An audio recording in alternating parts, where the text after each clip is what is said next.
For my final project, I wanted to use this as an opportunity to dig deeper into some of the ideas that stood out to me during our time in class. I'll be talking about the Umwelt, the differences of anthropomorphism within cultures, and how human actions often contradict the symbolism we place on birds. And I'll end with discussing what we can learn from David Rothenberg's experiments about nightingales. The Umwelt is the idea that each organism on Earth has its own unique sensory world that allows individuals within that species to interact differently with the environment.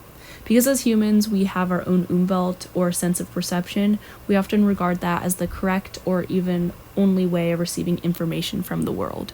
I really enjoyed this idea, and I wanted to include more insights from my friends who are studying and in classes related to things like the Umwelt.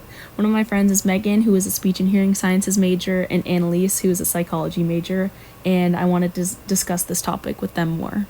Okay, this is Megan. Hi. I just brought her here to ask her, how does hearing work, and how do you think that limits the perception of humans? That was a really good question. So I made this little, trying to get the glare off it, I made a little diagram. And you can see here, this is your outer ear, so this is also called your pinna, and sound waves travel through your outer ear into your ear canal, and then they eventually hit this little thing here, and that is your tympanic membrane, also called your eardrum. And so that moves back and forth, which then moves these three little bones in your middle ear back and forth. And then this last one is the smallest bone in your body. It's called the stapes. It hits your cochlea. And when it hits your cochlea, that moves a membrane that's inside of your cochlea. And so it causes vibrations.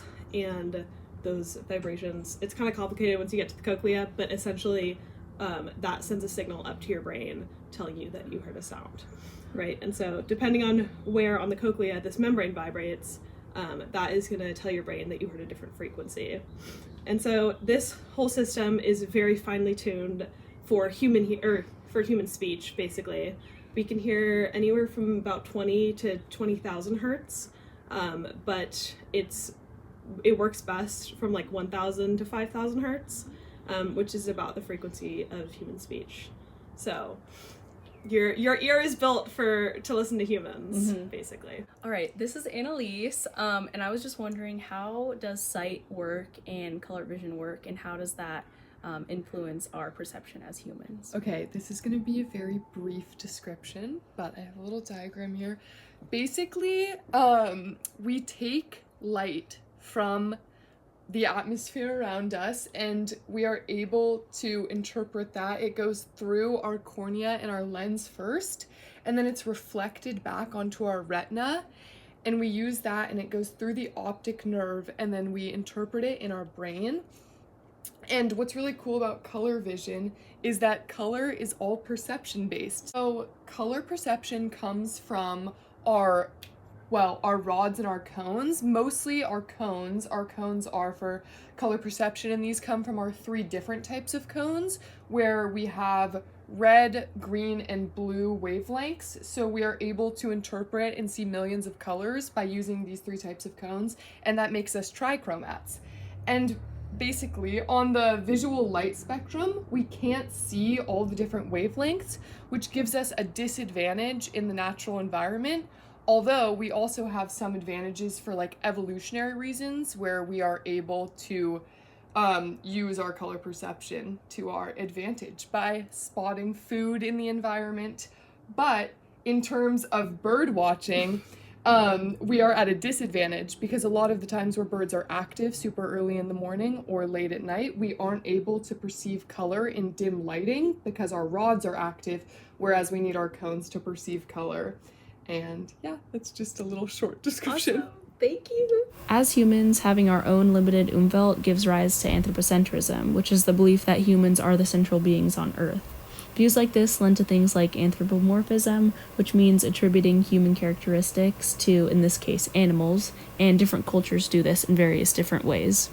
For example, we saw that the Kulili Nation prescribes human traits to birds when they interpret bird communication and song as their ancestors trying to speak to them. We learned this in Stephen Feld's work, where bird sounds simultaneously have an outside, from which Kulili attributes a bird's identification, and an inside, from which they interpret the underlying meaning as a spirit communication. However, they also project bird behaviors onto themselves in multiple different ways. We saw in Feld's documentary that the Cooley people are seen singing along with and imitating the birds that they hear while walking through the forest. And in their ceremonies, they dance with feathers and transform into the bird spirits of their ancestors. The Cooley people use expressive modalities that are culturally constituted by performance codes that both actively communicate deeply felt sentiments and reconfirm mythic principles. In this way, the Cooley people blur the boundary between humans and nature and connect with birds on a more cultural and spiritual level than typical anthropomorphism. On the other hand, in Western culture, anthropomorphism is typically a one-way street. When stories, myths, and metaphors from Western culture relate to nature, they often feed into the idea, either directly or indirectly, that humans are better than and have dominion over animals. This creates a hierarchy in the natural world where humans are at the top, and as a result, people tend to attribute higher cognitive abilities to animals that are judged more human-like. Actions like these can lead to humans determining which animals are good and allowed better treatment and which are bad. In terms of birds, humans tend to place symbolism on some and disregard others. In America, the bald eagle is placed in very high regard and symbolizes freedom, power, and independence. There are even laws in place that protect the nest of bald eagles and make it illegal to kill them. In this example, the bald eagle is benefiting from the symbolism placed on them. But when other species don't have this symbolism or are judged to be less human-like, they are treated poorly. This is seen with domesticated chickens when they're raised for slaughter, or even when people go out to duck hunt. However, there are ways to change the way we view our relationships with birds and the nature around us. The interspecies relational theory explains how humans and non-human animals build, develop, and maintain social bonds. This is a less human-centered approach and helps us get away from the trend where most studies on relationships between human and non-human animals focus on the benefits of the relationship to humans. This theory actually makes me think of David Rothenberg's experiments with nightingales. His experiment centers the human perception of music and uses the nightingales as a participant in the creation of music rather than trying to understand the bird on its own terms. The experiment also reduces the bird's music-making abilities as a tool for Rothenberg's art, further instrumentalizing birds.